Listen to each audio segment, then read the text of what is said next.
Hello everyone and welcome back to VK study centre. I am Venkat Kumar और आज की इस वीडियो में हम पढ़ने जा रहे हैं क्लास 9 मैथमेटिक्स की unit 1 real and complex number के टॉपिक नंबर 1.5 कॉम्प्लेक्स नंबर्स के बारे में। अब कॉम्प्लेक्स नंबर्स होते क्या है? कॉम्प्लेक्स नंबर को हम रिप्रेजेंट करते हैं z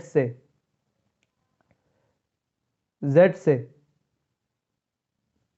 कॉम्प्लेक्स नंबर को हम z से रिप्रेजेंट करते हैं और ये एक ऐसी एक्सप्रेशन है जिसे हम कुछ इस तरह से a, b या फिर a प्लस बी आयोटा की फॉर्म में रिप्रेजेंट करते हैं। इस फॉर्म को हम कहते हैं ऑर्डर्ड पेयर फॉर्म।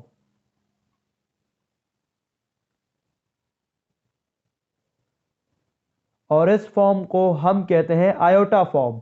अब आयोटा क्या है मैं आपको अभी बताता हूं। आयोटा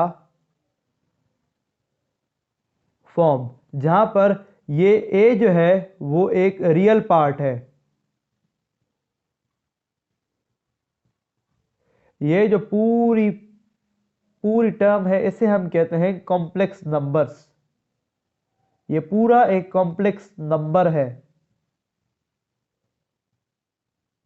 और उसमें a जो है वो रियल पार्ट है और b जो है वो एक इमेजिनरी पार्ट है, इमेजिनरी पार्ट। जैसे कि आपको पता है कि किसी भी रियल नंबर का स्क्वायर अगर हम निकालते हैं तो वो हमेशा नॉन नेगेटिव आता है। जैसे कि अगर मैं 4 का स्क्वायर निकालूं तो वो नॉन नेगेटिव आएगा 16, या फिर अगर -4 का स्क्वायर निकालूं तो वो भी नॉन नेगेटिव ही आएगा, क्योंकि माइनस के नंबर के ऊपर अगर इवन पावर होती है तो हमें रिजल्ट भी पॉजिटिव मिलता है। तो इस सिचुएशन में कुछ ऐसी इक्वेशन जैसे कि x square plus 1 is equals to 0, इस टाइप की इक्वेशन का जो सॉल्यूशन होगा वो नहीं निकल पाएगा या फिर एग्जिस्ट नहीं करेगा रियल नंबर में। किस तरह अभी मैं आपको बताता हूं। एक्स स्क्वायर, एक्स की वैल्यू के लिए हम इस +1 को राइट साइड पर शिफ्ट करेंगे तो ये -1 हो जाएगा। तो x की वैल्यू फाइंड करने के लिए हम लगाएंगे रूट, एक्स स्क्वायर, रूट से रूट कैंसिल। अब अंडर रूट के नीचे माइनस की वैल्यू आ चुकी है। अब इसके लिए मैथमेटिक्स में कोई भी मैथमेटिशियंस के पास जवाब नहीं था, ये एक नई एंटिटी थी मैथमेटिशियंस के लिए। तो इस अंडर रूट -1 को हम कहते हैं इमेजिनरी यूनिट, इमेजिनरी यूनिट।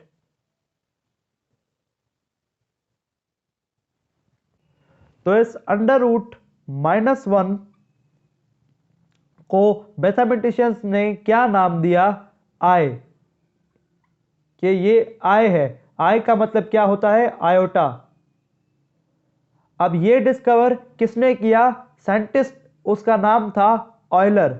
और यहां पर आयोटा की वैल्यू अंडर रूट -1 है और अगर आयोटा स्क्वायर की वैल्यू निकालेंगे तो -1 के ऊपर स्क्वायर, तो स्क्वायर स्क्वायर से कैंसिल, आयोटा स्क्वायर की वैल्यू -1 होगी। ठीक है, -1।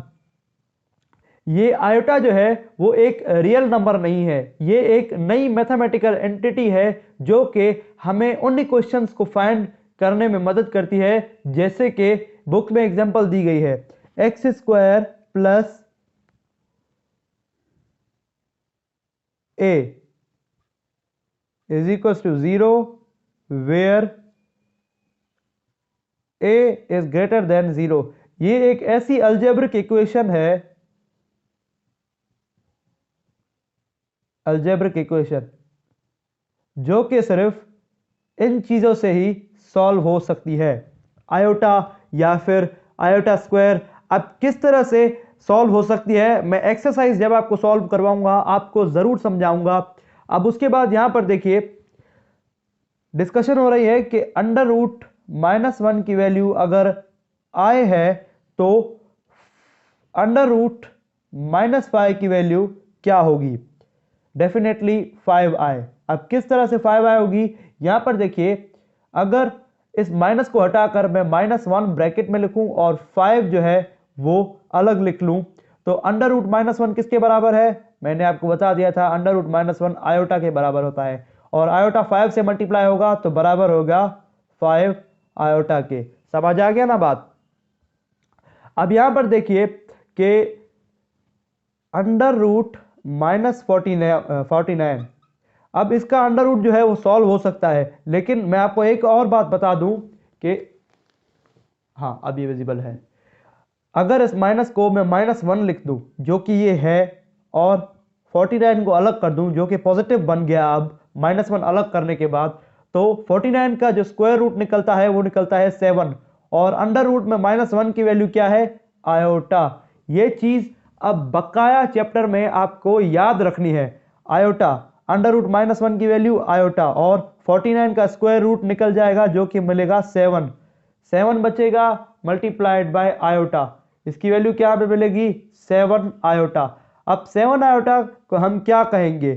7 आयोटा को हम कहेंगे कि ये प्योरली इमेजिनरी है, यानी कि खालिस इमेजिनरी।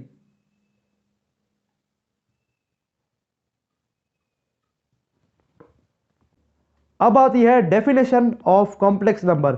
कॉम्प्लेक्स नंबर की डेफिनेशन क्या होती है? सबसे पहले कॉम्प्लेक्स नंबर की बेसिक फॉर्म है a प्लस बी आयोटा, जहां पर a एक रियल नंबर है और b भी एक रियल नंबर है।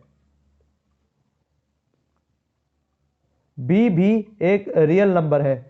बाकी जो इमेजिनरी पार्ट है या फिर इमेजिनरी यूनिट है वो है आयोटा,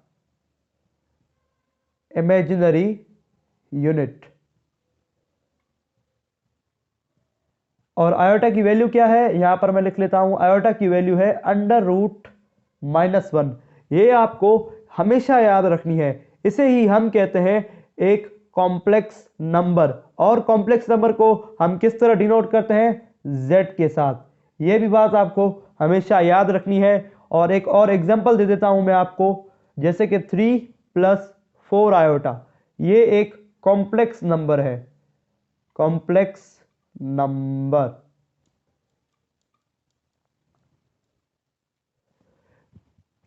अब ये जो कॉम्प्लेक्स नंबर है a प्लस बी आयोटा, जो कि बेसिक फॉर्म है एक कॉम्प्लेक्स नंबर की, ये कुछ इस तरह से a, b इस तरह से भी लिखा जा सकता है। जैसे कि मैंने आपको वीडियो की शुरुआत में ही बताया, इसे हम कहते हैं ऑर्डर्ड पेयर फॉर्म। ऑर्डर्ड का मतलब पहले एक, पहला, और उसके बाद दूसरा, और पेयर का मतलब दो चीजें। जैसे कि एक एग्जांपल है 5 + 8 आयोटा, ये है आयोटा फॉर्म। अगर इसे हमें ऑर्डर्ड पेयर फॉर्म में कन्वर्ट करना है तो इस आयोटा को हम हटा देंगे। ऑर्डर्ड पेयर फॉर्म में हम सिर्फ रियल नंबर्स को लिखते हैं, जैसे कि 5 और 8। और याद रखिएगा कि ऑर्डर्ड पेयर फॉर्म में जो a की वैल्यू है, जैसे कि यहां पर a की वैल्यू 5 है, तो वो हमेशा पहले लिखी जाएगी, और b की वैल्यू जो है वो 8 है, वो हमेशा बाद में ही लिखी जाएगी। यानी कि जिस नंबर के साथ आयोटा यानी कि इमेजिनरी यूनिट होगा, वो नंबर हमेशा बाद में ही लिखा जाएगा। ये है कुछ बेसिक रूल्स कॉम्प्लेक्स नंबर के। अब उसके बाद हमें रिकॉग्नाइज करना है कि a एक रियल पार्ट है और b एक इमेजिनरी पार्ट है। किसमें? कॉम्प्लेक्स नंबर की बेसिक फॉर्म में, a प्लस बी आयोटा की फॉर्म में। अगर हमें बताना है कि a एक रियल पार्ट है तो हम उसे किस तरह डिनोट कर सकते हैं? अगर a एक रियल पार्ट है तो उसे हम कुछ इस तरह से RE, जिसका मतलब होता है रियल, और Z, यानी कि ये एक कॉम्प्लेक्स नंबर का हिस्सा है। कौन से कॉम्प्लेक्स नंबर का? इस कॉम्प्लेक्स नंबर का। a प्लस बी आयोटा एक कॉम्प्लेक्स नंबर है और a जो है उसका रियल पार्ट है। और इमेजिनरी पार्ट को हम किस तरह डिनोट करेंगे? IM और Z। यहां पर b जो है वो एक इमेजिनरी पार्ट है, जैसे कि z = 3 - 2 आयोटा। यहां पर 3 जो है वो एक रियल पार्ट है और 2 जो है वो एक इमेजिनरी पार्ट है। अब उसके बाद है define conjugate of complex number. Conjugate of complex number को हम किस तरह डिनोट करते हैं, जैसे कि z एक कॉम्प्लेक्स नंबर है, अगर इसका कॉन्जुगेट हम निकालें तो इसको हम डिनोट करते हैं कुछ इस तरह से, उसके ऊपर एक बार लगा देते हैं। और कॉन्जुगेट करने का मतलब क्या होता है, फॉर सपोज एक कॉम्प्लेक्स नंबर है a प्लस बी आयोटा, अगर उसका हम कॉन्जुगेट निकालते हैं z कॉन्जुगेट, उसके ऊपर हम एक बार लगाएंगे और करेंगे क्या कि जो इमेजिनरी पार्ट है, जैसे कि यहाँ पर b एक इमेजिनरी पार्ट है, उसकी हम सिर्फ साइन तब्दील कर देंगे। अगर वो प्लस का होगा तो माइनस का, अगर वो माइनस का होगा और उसका अगर हम कॉन्जुगेट निकालेंगे a माइनस बी आयोटा, ऊपर कॉन्जुगेट, तो माइनस का है तो हम प्लस का कर देंगे। बस इतना ही सिंपल है। अगर हम नंबर वाली एग्जांपल लेकर देखें, 3 प्लस 4 आयोटा, यहां पर जो इमेजिनरी पार्ट है उसकी साइन प्लस की है, अगर इसके ऊपर हम कॉन्जुगेट लेंगे 3 प्लस 4 आयोटा ऊपर कॉन्जुगेट, तो यहां पर क्या होगा, जो इमेजिनरी पार्ट है उसकी साइन चेंज हो जाएगी, प्लस की है तो माइनस की हो जाएगी, अगर माइनस की होती तो प्लस की हो जाती। तो ये था आज का हमारा टॉपिक। और एक और बात रह गई है, अगर किसी कॉम्प्लेक्स नंबर के ऊपर एक बार कॉन्जुगेट लिया है तो वो माइनस जेड के बराबर होगा, अगर उसके बाद ऊपर हमने 2 बार कॉन्जुगेट लिया है तो माइनस मल्टीप्लाई माइनस जेड होगा। तो माइनस मल्टीप्लाई माइनस क्या होता है, प्लस जेड। तो अगर किसी कॉम्प्लेक्स नंबर के ऊपर हम 2 बार कॉन्जुगेट लेते हैं तो वो सेम जेड के ही बराबर आ जाता है। ये है सबसे बेसिक प्रॉपर्टी। अगर आगे इसी चैप्टर में प्रॉपर्टीज आई तो मैं आपको पढ़ा दूंगा, अगर नहीं आई तो भी कोई बात नहीं है, अभी आप इतना ही सीख लें, आपके लिए इतना ही काफ़ी है। या फिर अगर मैं ऑर्डर्ड पेयर फॉर्म की बात करूं, a कॉमा बी, अगर हमें कोई a comma b complex number दिया जाए और उसका कहा जाए कि आप उसका कॉन्जुगेट निकालें, तो हम उसका किस तरह से कॉन्जुगेट निकालेंगे। हमें पता है कि ये रियल पार्ट है और ये इमेजिनरी पार्ट है, तो हम सबसे पहले क्या करेंगे, z is equals to a comma b और z के ऊपर कॉन्जुगेट लगाएंगे, a कॉमा बी के ऊपर कॉन्जुगेट और z conjugate is equals to कर देंगे a कॉमा माइनस बी, क्योंकि हमें पता है कि इमेजिनरी पार्ट यहाँ पर कौन सा है और हमें इमेजिनरी पार्ट की ही साइन चेंज करनी होती है। तो ये था आज का हमारा टॉपिक कॉम्प्लेक्स नंबर का। तो अगली वीडियो में हम करेंगे एक्सरसाइज 1.5 जिसमें कॉम्प्लेक्स नंबर के रिगार्डिंग काफ़ी क्वेश्चंस हैं और उनको मैं सॉल्व करवाऊंगा। ये था आज का हमारा topic. Subscribe my channel and like my videos for more interesting videos like this. Thank you so much and goodbye.